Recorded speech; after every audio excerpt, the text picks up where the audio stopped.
Let me tell you about Maya. Maya is a software engineer from Korea. She's very friendly, very hardworking, speaks great English. But every time someone asked, "How are you?" she said, "I'm fine." And that's about it. So people assumed that she didn't want to talk.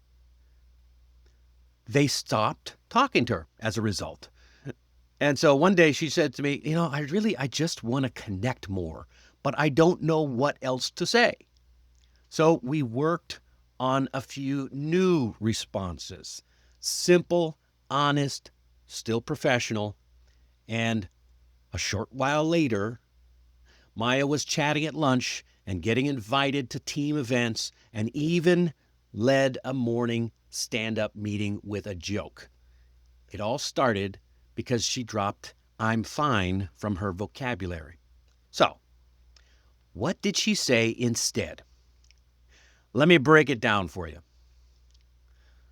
So, we're going to talk about some real alternatives to "I'm fine," because I think you want a real connection, but you might be afraid to connect, or you might be afraid to say too much.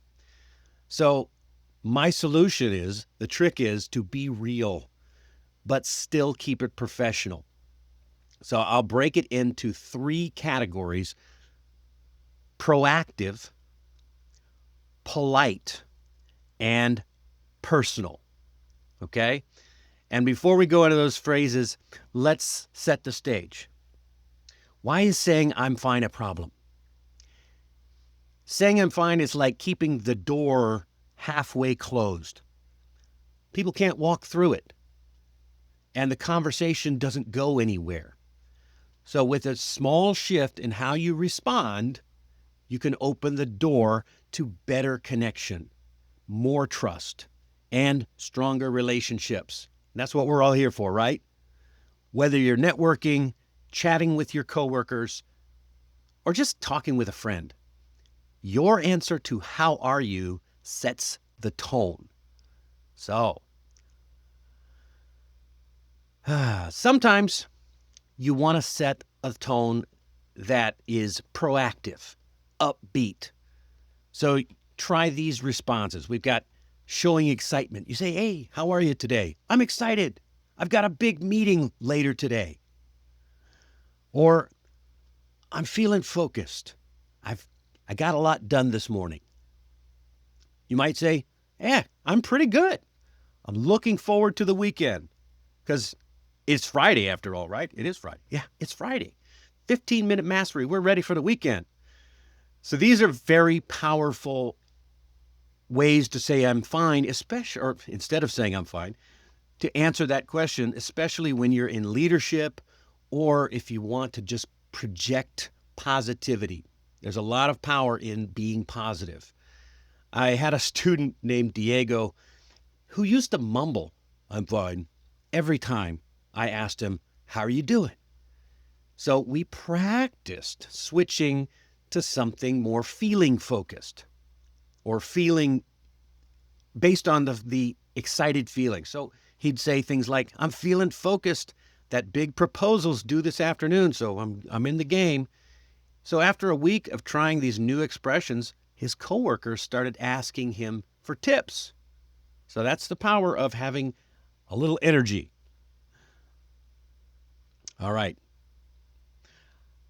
Let's go on to polite and positive responses. These are great for work, interviews, or professional chats when you want to keep it friendly but neutral. So we're not going to share a lot of information. So you might say, "I'm doing well, thanks. And how about you?" This is really warm and engaging. You might say, "I'm doing all right. I appreciate you asking." So you're showing that you're appreciative. And how about this one? I love this one. "I can't complain. How about you?" See, you're showing nice, casual. You're showing that you're interested in them, but you're not really willing to share a lot of information yourself. One of my clients named Paulo, was leading a team in Italy. Now, his English was excellent, but he defaulted to "I'm fine" every time someone asked him. But once he started using "can't complain, how about you?" it made his team feel more at ease. And suddenly his conversations didn't just stop after hello. They actually grew. That's a great way to start a conversation. Okay. And our third item on the list is being personal and honest, the personal and honest response. These help you show a little bit more of yourself. Okay? It's more real. It's more honest. So start with comments like, "It's been a full day, but I'm doing okay." Not bad. It's been a full day. You're giving some more details, maybe when you're stressed. Show some vulnerability. "Honestly, I'm a little tired, but I'm hanging in there." That opens the door for more questions, more conversation. Uh-oh. Am I still on camera? Okay, here I am. Okay. I lost you there. How about, "I'm doing well"?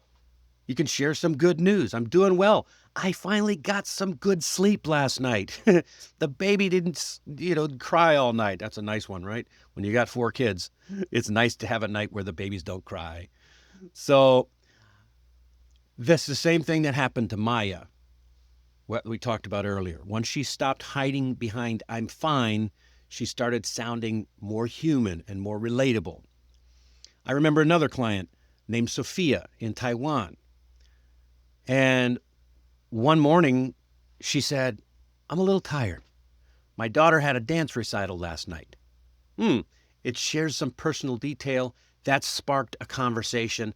And then more people on her team started sharing their own stories about their kids. And it builds a bond. So this is really important stuff.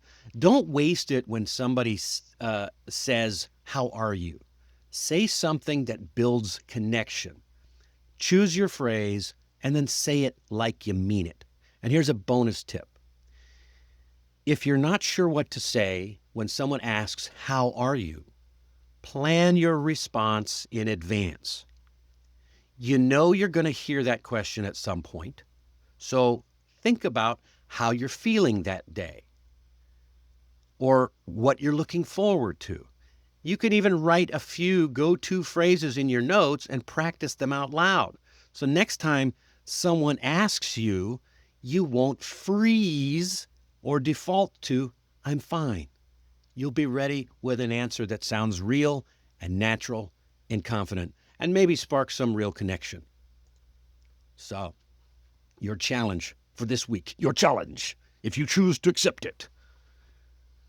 This week, answer "How are you?"